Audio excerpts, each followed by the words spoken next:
معزز سامعین گرامی قدر، نبی کریم صلی اللہ علیہ وسلم کی سیرت کے حوالے سے چند گزارشات کو آپ کے سامنے رکھ رہے ہیں۔ اللہ رب العزت کلام حمید میں ارشاد فرماتے ہیں، احاسب الناس ان یترکوا ان یقولوا آمنا وہم لا یفتنون، کیا لوگوں نے یہ گمان کر لیا ہے کہ وہ ایمان لے کے آئیں اور پھر ایمان لانے کے بعد اللہ کے اوپر ان کو کوئی مصیبت نہ آئے، ان کو کوئی مشکل نہ آئے، ان کو کوئی پریشانی نہ آئے؟ انسان بعض اوقات یہ سوچتا ہے، سمجھتا ہے کہ میں نیکی کے راستے کے اوپر چل پڑا ہوں، ایمان لے آیا ہوں، اب تو مجھ سے پریشانیاں دور ہو جانی چاہیے، اب تو مجھے مصیبتوں میں نہیں گرنا چاہیے، اب تو آزمائش کا سلسلہ ختم ہو جانا چاہیے، میں اللہ کے راستے کے اوپر چل پڑا ہوں، اب پریشانی کیوں آ رہی ہے، اب مصیبت کیوں آ رہی ہے؟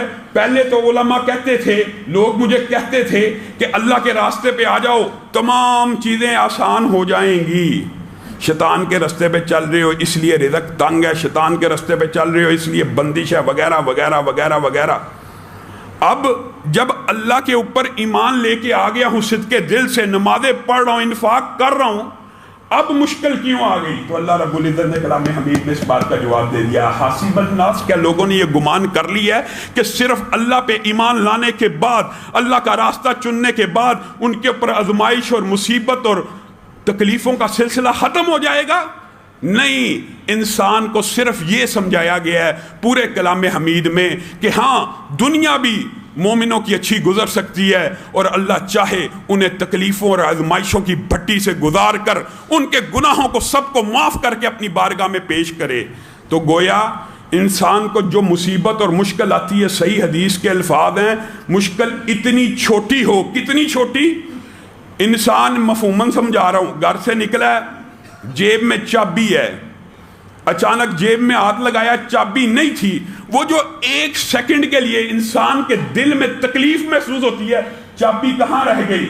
چابی تو محفوظ ہے، گھر کے اندر ہے، لے کے دوبارہ جا رہا ہے، لینے کے لیے دوبارہ جا رہا ہے، وہ ایک تکلیف، نبی کریم صلی اللہ علیہ وسلم نے اس کو کیا کہا؟ ہلکی سی چبن، ہلکا سا کانٹا بندہ مومن کو نہیں چبھتا، لیکن اللہ رب العزت اس کے بدلے میں اس بندے کے گناہوں کو ضرور معاف کرتے ہیں۔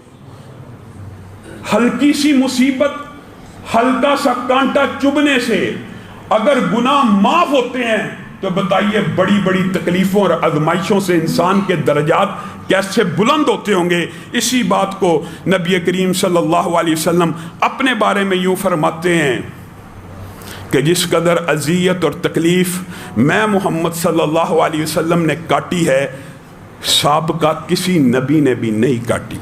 حالانکہ سابقہ انبیاء کو آپ کو پتہ شہید بھی کیا گیا، اور نبی کریم نے خود بتلایا کہ سابقہ ایمان لانے والوں کو آروں سے چیرا گیا، سابقہ ایمان لانے والوں کے گوشت کو کنگھیوں سے کاٹا گیا، لوہے کی کنگھیوں سے۔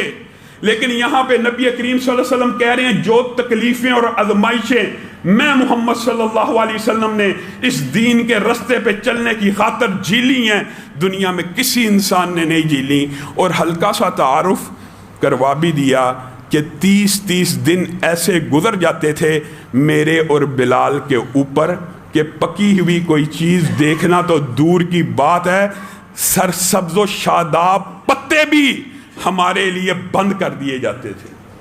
پتے، سبزیاں جو بغیر پکائے کھانے کی چیزیں ہوں وہ بھی نبی کریم صلی اللہ علیہ وسلم کے اوپر 30 دن بند رہیں۔ دین کے راستے کے اوپر چلنا آسانی ضرور ہے، لیکن یہ سوچ لینا کہ یہ آسانی اسی دنیا میں مل جائے، اللہ چاہے تو دے بھی سکتا ہے۔ اصل آسانی جو ملنے والی ہے وہ ارب ہا ارب، خرب ہا خرب سال کی زندگی میں ہے۔ اس دنیا کی کوئی حقیقت نہ انبیاء کے سامنے تھی، نہ صحابہ کے سامنے تھی۔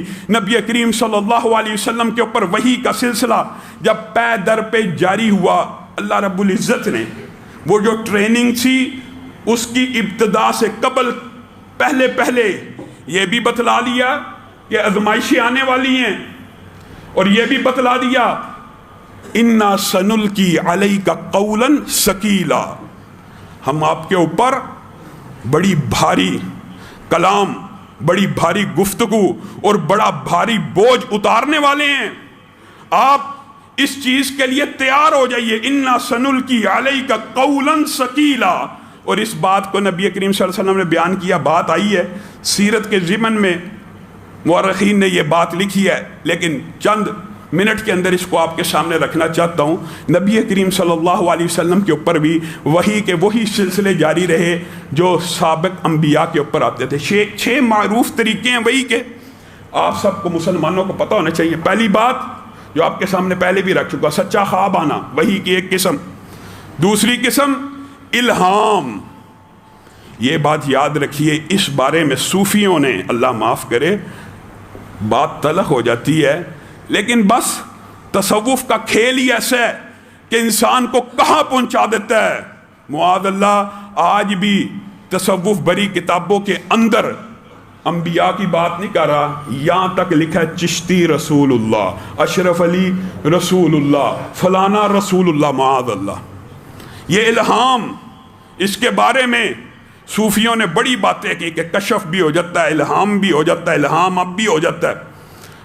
نیکی کی کوئی بات دل میں ڈل جانا ایک امتی کے لیے، اس کو وحی کی وہ قسم نہیں کہا جائے گا جو نبیوں کے لیے خاص ہوتی ہے۔ نبی کریم صلی اللہ علیہ وسلم نے کہا ہاں مجھے الہام بھی ہوتا ہے، جیسے جبریل امین نے میرے دل میں یہ بات ڈال دی کہ کوئی بندہ اس وقت تک نہیں مر سکتا جب تک وہ اپنا رزق پورے کا پورا نہ کھا لے۔ یہ الہام ہے، یہ نبی کریم خود اس قسم کو بیان کر رہے ہیں کہ جبریل امین نے میرے دل میں یہ بات ڈال دی کہ کوئی بندہ اس وقت تک نہیں مر سکتا جب تک اپنا رزق مکمل نہ کر لے، اور جب تک اس کی یوم کتابت تقدیر میں لکھی ہوئی عمر پوری نہ ہو جائے۔ بندہ کیوں موت سے ڈرتا ہے؟ موت سے ڈرنے کی وجہ کیا ہے؟ جب تیرا رزق لکھا ہوا ہے کہ اتنا رزق کھانے سے پہلے تو نے نہیں مرنا، موت کا کیا خوف؟ جب اللہ رب العزت نے تیری عمر لکھ دی، فلاں دن، فلاں گھنٹے، فلاں سیکنڈ کے اندر تیری روح کو قبض کر لیا جائے گا، موت سے کیا ڈرنا؟ نبی کریم صلی اللہ علیہ وسلم نے الہام کی ایک قسم بیان کی، اور اس کی تفسیر میں بھی محدثین نے لکھا ہے، اس حدیث کے اندر سے یہ بات نکلتی ہے کہ انسان کو اپنا رزق حلال طریقے سے کمانا چاہیے۔ رزق تو لکھا ہوا ہے، ملنا ہی ملنا ہے۔ اور اسی بات کو حضرت علی کی ایک مشہور مثال ہے، حضرت علی مسجد کے اندر ہیں، دل میں خیال آیا کہ باہر جو بندہ جس کی میں ڈیوٹی لگا کے آیا ہوں گھوڑے کی حفاظت کے لیے، باہر نکلوں گا اس کو 3 درہم دے دوں گا۔ باہر نکلے، گھوڑا موجود ہے، اس کی کاٹھی یعنی زین غائب ہے۔ حضرت علی آگے چلے، بازار کے قریب پہنچے، کیا دیکھا؟ وہی زین لٹکی ہوئی ہے۔ پوچھا یہ کہاں سے آئی؟ کہا ابھی ایک بندہ آیا تھا 3 درہم کی بیچ کے گیا۔ آپ دیکھیے، رزق 3 درہم یوم کتابت تقدیر میں لکھا ہوا تھا، اگر ادھر بھی کھڑا رہتا اللہ رب العزت نے وہ 3 درہم حلال طریقے سے دے دینے تھے، اپنی مرضی سے حرام طریقے کو اختیار کر کے رزق اتنا ہی حاصل کیا جو لکھا ہوا ہے۔ رزق انسان اس سے بڑھ کر نہیں حاصل کر سکتا، جو لکھا ہوا ہے اس سے زیادہ ملنا ہی نہیں، اس سے زیادہ نصیب میں ہی نہیں۔ پھر حرام کے ذریعے اختیار کر لے یا حلال کے لیے، حلال کے ذریعے اختیار کر، یہ تو آپ کی اور میری اپنی چوائس ہے۔ دوسری قسم الہام کے ذریعے۔ تیسری قسم، یہ بات بھی یاد رکھیے، نبی کریم صلی اللہ علیہ وسلم کو اور چند انبیاء کو، اور جن کا نام ہمیں علم ہے، قرآن پاک میں حضرت موسیٰ کو یہ شرف حاصل ہوا کہ اللہ رب العزت نے حجاب کی اوڑ سے ان انبیاء سے کلام کیا۔ بعض نبیوں کو یہ شرف حاصل ہے کہ اللہ براہ راست بھی کلام کرتا ہے، اور قرآن پاک میں حضرت موسیٰ کا ذکر موجود ہے کہ اللہ رب العزت نے ان سے کلام کیا، اور یہی شرف اور فضیلت نبی کریم صلی اللہ علیہ وسلم کو حاصل ہوئی۔ کب؟ معراج کی رات کو۔ معراج کی رات کو اللہ رب العزت نے براہ راست پردے کی اوڑ سے نبی کریم صلی اللہ علیہ وسلم سے کلام کیا۔ تو نبی کریم معلوم تاریخ کے اندر نبی محترم اور حضرت موسیٰ ایسے 2 رسول ہیں کہ جن سے اللہ رب العزت نے براہ راست بھی کلام کیا۔ وحی کی یہ 3 قسمیں۔ اس کے بعد وحی کی ایک قسم یہ ہے کہ فرشتہ اپنی شکل میں آئے، جیسے مشہور حدیثیں سورۃ بقرہ کی آخری 2 آیات جب اتری آسمان کا دروازہ کھلا، جبریل امین نے کہا آسمان سے ایسے 2 فرشتے نازل ہوئے ہیں جو پہلے نہیں نازل ہوئے، اس طرح سورۃ فاتحہ دیگر فرشتہ اپنی اصل شکل میں نازل ہو اور نبی کریم صلی اللہ علیہ وسلم سے آ کے کلام کرے، جیسے جبریل امین کے بارے میں بھی غار حراء اور اس کے بعد اور ایک مرتبہ معراج کی رات میں یہ بات ملتی ہے کہ جبریل امین اپنی اصل شکل میں بھی نبی کریم صلی اللہ علیہ وسلم سے خطاب کرتے رہے۔ ایک یہ صورت ہے کہ فرشتہ اپنی اصل شکل میں نہ آئے، انسان کی شکل میں آئے، اور یہ بھی وحی کی ایک آسان قسم ہوتی ہے، انسان کی شکل میں آتا ہے، جیسے جبریل امین حدیث جبریل میں اور دیگر احادیث میں انسان کی شکل میں آئے اور نبی کریم صلی اللہ علیہ وسلم سے کلام کیا۔ یہ 5 قسمیں معروف ہیں، ان میں سے ایک قسم اللہ کا براہ راست کلام کرنا، یہ چند نبیوں کے لیے خاص ہے، اور ایک خاص چھٹی قسم یہ نبی محترم صلی اللہ علیہ وسلم کے اوپر سب سے زیادہ نازل ہوئی، اور نبی کریم کہتے ہیں اِنَّا سَنُلْقِي عَلَيْكَ قَوْلًا ثَقِيلًا کا صحیح مفہوم یہ تھا، نبی کریم صلی اللہ علیہ وسلم کے اوپر گھنٹی کی مانند سختی کے ساتھ وہی نازل ہوا کرتی تھی، اور نبی کریم صلی اللہ علیہ وسلم اس وقت پسینے میں شرابور ہو جایا کرتے تھے، اور نبی کریم صلی اللہ علیہ وسلم فرماتے ہیں کہ یہ قسم سب سے سخت ہوتی، ایسی قسم کے اندر جو مجھ پہ وہی نازل ہو رہی ہوتی، جب وہ کفیت ختم ہوتی تو اللہ کے فضل و کرم سے جو قرآن نازل ہوا ہوتا مجھے یاد ہو چکا ہوتا۔ یہ سب سے سخت قسم تھی۔ یہ 6 اقسام ہیں وحی کی، اور نبی کریم صلی اللہ علیہ وسلم کو ان ساری قسموں کے ساتھ ہم آہنگ کر کے آپ کو فتنے، مصیبت کی، پریشانی کی خبر دے کر اللہ رب العزت نے وحی کا انداز بھی کچھ بدلا۔ تبارک الذی نزل الفرقان علی عبدہ لیکون للعالمین نذیرا، جب یہ آیتیں نازل ہوئیں وما ارسلناک الا رحمۃ للعالمین، تو نبی کریم صلی اللہ علیہ وسلم کو پتہ چل گیا میری نبوت اور رسالت کا معاملہ صرف عرب کے لیے نہیں ہے، صرف مکہ کے قریشیوں کے لیے نہیں ہے، لیکون للعالمین نذیرا، مجھے اللہ رب العزت نے کسی قوم، کسی وقت کے لیے پیغمبر اور رسول بنا کر نہیں بھیجا۔ رسول آئے ہیں، پیغمبر آئے ہیں، ظاہر اپنی قوموں کی طرف آئے، اپنے ٹائم کے لیے آئے، بنی اسرائیل میں 80,000 کے قریب انبیاء آئے، کوئی کسی زبان میں آیا، کوئی کسی زبان میں آیا، وَلِكُلِّ قَوْمٍ ہَادٍ، ہر قوم کے پاس پیغمبر رسول آئے، ان کی زبان میں ان سے کلام کرتے رہے۔ لیکن جب یہ آیتیں نازل ہوئیں، رسول اللہ صلی اللہ علیہ وسلم کی رسالت کے اوپر مہر لگ گئی کہ یہ نبی سارے امام، سارے کے سارے جہانوں کا نبی بن کے آیا ہے، اور سارے کے سارے وقتوں کا امام بن کے آیا ہے۔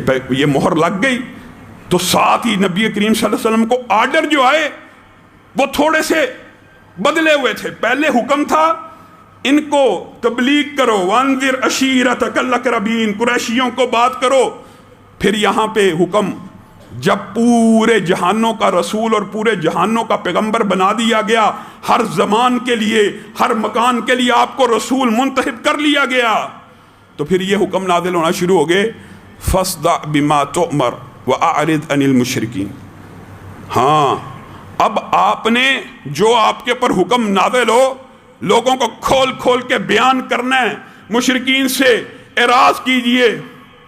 وَاصْبِرْ عَلَى مَا يَقُولُونَ وَاهْجُرْهُمْ حَجْرًا جَمِيلًا، یہ جو اب آپ کے ساتھ بدتمیزی اور گفتگو کرنے والے ہیں نا، کیونکہ ہم نے آپ کو تمام جہانوں کا، تمام زمانوں کا پیغمبر بنا دیا ہے، اب ان کی تلہی میں اضافہ ہونے والا ہے اور آپ کی مصیبتوں میں بھی اضافہ ہونے والا ہے۔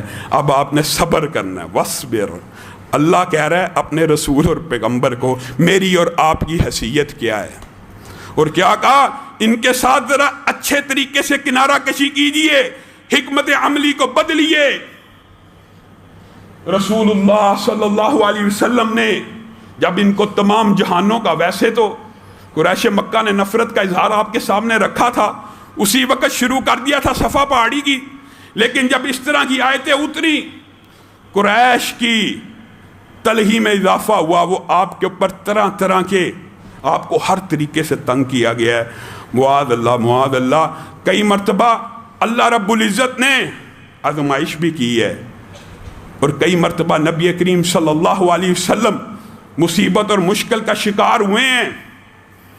میرے بھائیوں، جب یہ الفاظ کہے جاتے ہیں نا، بعض لوگوں کو بڑی تکلیف ہوتی ہے اور دکھ ہوتا ہے کہ یونس کے اوپر مصیبت آئی، ابراہیم بیمار ہوئے، پیغمبروں کے اوپر آزمائشیں آئیں، یوسف جیل میں گئے، نبی کریم صلی اللہ علیہ وسلم کے اوپر مصیبت آئی، مشکل آئی۔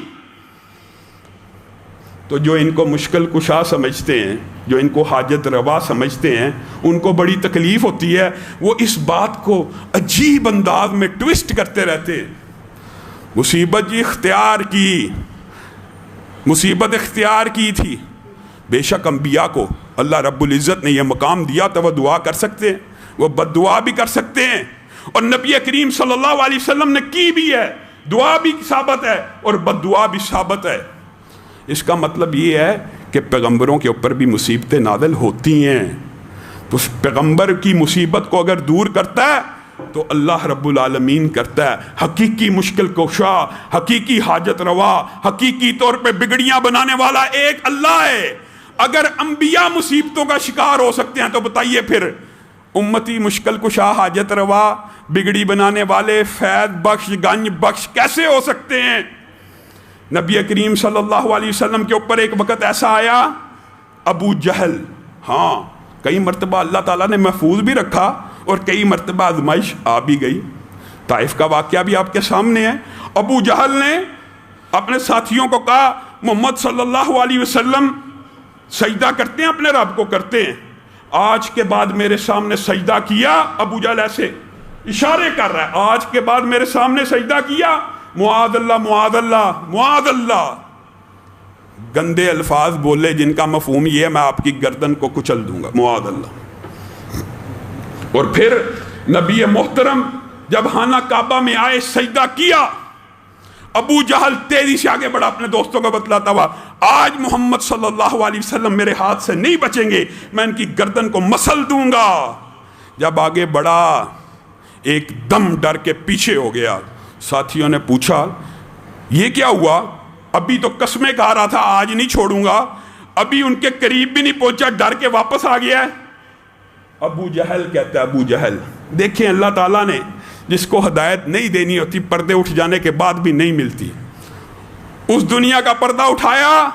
ابو جہل نے اپنی آنکھ سے آگ کی خندق دیکھی اور اپنے ساتھیوں کو کہا میں آگ کی خندقیں دیکھ رہا ہوں اور ساتھ میں مجھے فرشتوں کے بڑے بڑے پر نظر آ رہے ہیں جو محمد صلی اللہ علیہ وسلم کی حفاظت کر رہے ہیں۔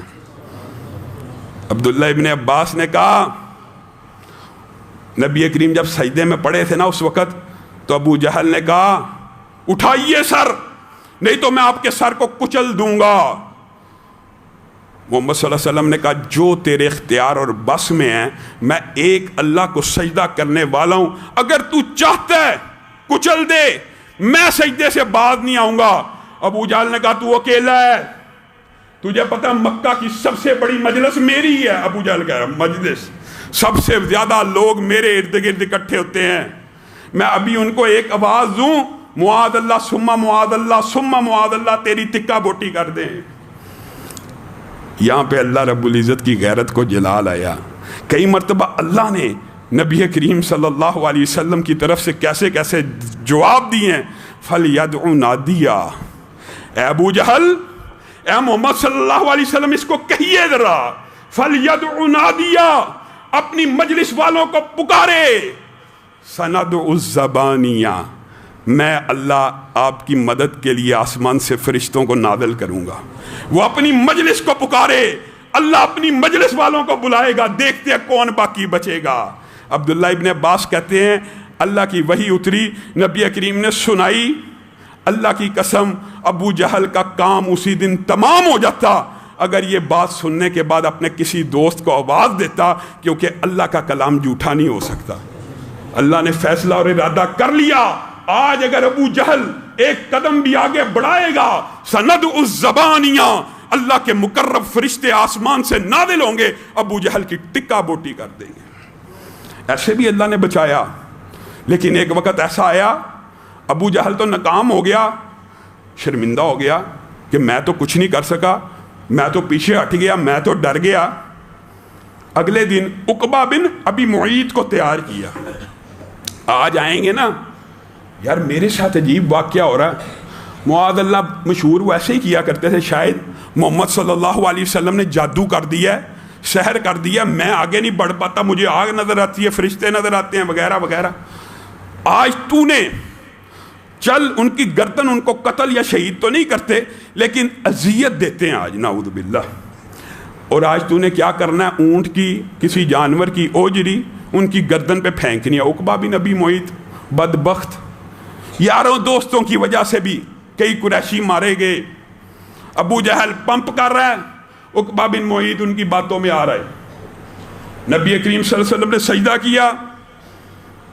یہ نبی محترم ہے جو کائنات کی سب سے اعلیٰ ہستی ہیں، آپ کے اوپر منو وزنی اونٹ کی اوجری اور بعض روایات میں دیگر جانوروں کی اوجری آپ کی گردن کے اوپر ڈال دی گئی. آپ سجدے میں ہیں، آپ اذیت اور تکلیف میں ہیں، آپ مصیبت میں ہیں، لیکن آپ ثابت قدم ہیں، آپ سجدے سے سر نہیں اٹھا رہے، آپ اللہ کو پکار رہے ہیں. بی بی فاطمہ کو پتہ چلا ابو جہل عقبہ بن ابی معیط نے یہ حرکت کی ہے، ننھے ہاتھوں سے دوڑتے ہوئی آئیں.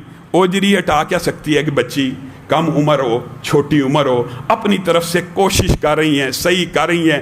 قریشیوں کو برا بلا کہنا شروع کر دیا. میرے بابا نے تو زندگی میں کسی کو تکلیف نہیں دی، کیوں میرے باپ کو اس طرح تنگ کرتے ہو، کیوں ان کے کپڑوں کو گدا کرتے ہو، کیوں ان کے اوپر اوجڑیوں کو پھینکتے ہو. برا بلا کا قریش کو خوب برا بلا کا. نبی محترم جو صبر کی چٹان اور پہاڑ تھے، آج زبان پہ سسکی آئی گئی، آج لب سے یہ آواز نکل ہی گئی، اللہم علیک بقریش. اللہ یہ جو بندے آج مجھے تکلیف دے رہے ہیں تیرے اوپر ہے ان کا حساب کتاب لینا. اور منہ سے بد دعا دی. عتبہ، شیبہ، ربیہ، سارے عقبہ بن ابی معیط، سارے کفار کے سرداروں کو. اللہ کی قسم صحابہ کہتے ہیں اس دن ایک فاطمہ نے جن کو برے الفاظ کہے تھے اور ایک محمد صلی اللہ علیہ وسلم نے جن کا نام لے کر بد دعا کی تھی، ہم نے اپنی آنکھوں سے بدر کے گھڑے کے اندر ان کو مردہ پایا. لیکن نبی کریم صلی اللہ علیہ وسلم، وہ مکی دور تھا، تکلیفوں کو ایسے برداشت کیا. کفار کا دل راضی نہیں ہو رہا، تکلیف دے رہے ہیں. پہلے قتل کی پلاننگ ابو جہل کی، اگلے دن اوجری، پھر کہا یار یہ بڑا عجیب معاملہ ہے، ہم کامیاب نہیں ہو رہے. معاذ اللہ، کامیاب کیسے ہو سکتے ہیں جس نبی کے بارے میں اللہ رب العزت وعدہ کر لے اللہ تجھے لوگوں سے بھی بچائے گا اور تیرا نام قیامت تک بلند کر دے گا. اس کے نام کو کون مٹا سکتا تھا؟ آج پلاننگ کی، آج اس کی انسلٹ کریں گے. معاذ اللہ، آج اس کو تکلیف اور دکھ ایسا پہنچائیں گے تبلیغ دین چھوڑ دے. آج ارادہ کیا، ابو جہل کہنے لگا، مفہوماً بات کرتا ہوں، میں اکیلا آگے بڑھتا ہوں، عقبہ بن ابی معیط آگے بڑھتا ہے، بنو ہاشم ہیں، دشمنیاں ہماری باڑی ہیں، تم کیا کرتے ہو سارا وقت. آج قریشیوں نے پلاننگ یہ کی، قریشی سرداروں نے، کہ مل کے دعویٰ بولیں گے، کسی ایک کے اوپر الزام نہ آئے، نعوذ باللہ محمد صلی اللہ علیہ وسلم کو تکلیف پہنچے، بنو ہاشم قصاص مانگے یا دیت مانگے تو سارے کے سارے مشترکہ ان کو جواب دیں. آج نبی کریم صلی اللہ علیہ وسلم آئے، انہوں نے ایک کپڑے کی ایک چادر تیار کی، میلی کچیلی، اس کے اندر اذیت ناک چیزیں بری، اور نبی کریم صلی اللہ علیہ وسلم سجدہ کر رہے ہیں، آپ کی گردن کے اندر ڈال کے سارے قریشی سرداروں نے کھینچنا شروع کر دیا. نبی کریم صلی اللہ علیہ وسلم کا سانس رکنا شروع ہو گیا، اٹکنا شروع ہو گیا. حضرت ابو بکر، آپ کو اطلاع ملی کہ قریشی سردار نبی کریم صلی اللہ علیہ وسلم کا گلا دبا رہے ہیں، دوڑتے ہوئے آئے، ان کا مقابلہ کرنا شروع کر دیا، بغیر تلوار کے دھکے دیے ہاتھوں سے. آپ کو بھی مار پڑنا شروع ہوگی. اتقتلون رجلا ان یقول ربی اللہ، یہ حضرت ابو بکر نے اس وقت الفاظ کے، کیا ایسے بندے کو قتل کرنا چاہتے ہو جس کا جرم صرف یہ جرم ہے کہ وہ یہ کہتا ہے کہ عرش عظیم کا مالک میرا رب ہے؟ اس جرم کے علاوہ اس محمد صلی اللہ علیہ وسلم کا جرم کیا ہے؟ اتقتلون رجلا ان یقول ربی اللہ، صرف اس وجہ سے اس محمد صلی اللہ علیہ وسلم کو اذیت دیتے ہو کہ عرش عظیم کے مالک کو اپنا رب کہتا ہے۔ حضرت ابو بکر نبی کریم صلی اللہ علیہ وسلم کے دفاع میں ہر وقت رہے، ہر جگہ رہے۔ یہ شروع سے لے کے آخر تک ہجرت کے اندر نا حضرت ابو بکر کا جو جذبہ ہے یہاں پہ بھی ہے، لیکن آپ کو پتہ ہوگا ہجرت جب ہو رہی تھی نا تو حضرت ابو بکر کبھی نبی کریم صلی اللہ علیہ وسلم کے آگے دوڑتے تھے، کبھی پیچھے دوڑتے تھے، کبھی دائیں کبھی بائیں، کہ اگر کوئی تیر آ جائے تو مجھے ابو بکر کو لگ جائے، محمد صلی اللہ علیہ وسلم محفوظ ہو جائیں۔ یہ ابو بکر جانثاری کا عظیم الشان مظاہرہ کیا اور کفار سے نبی کریم صلی اللہ علیہ وسلم کو مل ملا کے بچا کے لے گئے۔ آج بھی کافر پریشان ہو گئے کہ ہمارا کوئی حربہ ضائع نہیں جاتا۔ پھر انہوں نے پلاننگ کی، محمد صلی اللہ علیہ وسلم کے جتنے ساتھی ہیں ان کو اس طرح کی اذیت اور تکلیف دو کہ یہ اپنے دین سے پھر جائیں۔ اور نبی کریم صلی اللہ علیہ وسلم کے اوپر جو ساتھی ایمان لے کے آئے ہیں نا ان کو یہ پتہ چل گیا کہ محمد صلی اللہ علیہ وسلم کو اپنے دین سے ہٹانا بہت مشکل ہے، ہر طریقہ آزما لیا ہے، ہر طریقہ آزما لیا ہے۔ بعض معاذ اللہ ان کی نظر میں بعض نہیں آتے۔ اب کیا کیا جائے؟ اب انہوں نے نئی پلاننگ کی کہ اس کے ساتھیوں کو اسلام چھوڑنے پہ مجبور کر دیا جائے تو یہ بدل ہو جائیں گے، اپنے دین کی تبلیغ کو مؤخر کر دیں گے، اپنے دین کو وائنڈ اپ کر دیں گے۔ ان کی یہ پلاننگ تھی اس حوالے سے۔ اور ابتدائے اسلام کے اندر جو غیر معروف صحابہ ہیں جن کا نام بھی آج معروف نہیں ہے، لیکن جو ابتدا میں جنہوں نے اسلام قبول کیا، اس حوالے سے انشاءاللہ آئندہ آنے والے خطبے کے اندر چند گزارشات کو رکھا جائے گا۔ اللہ رب العزت جو کہا گیا، جو سنا گیا، اس کو سمجھنے کی توفیق عنایت فرمائے اور ہمیں دین پہ ثابت قدم فرما، اور دین کے رستے میں آنے والی ہر مصیبت کا سامنا اسوہ نبوی کی طرح کرنے کی توفیق عنایت فرما۔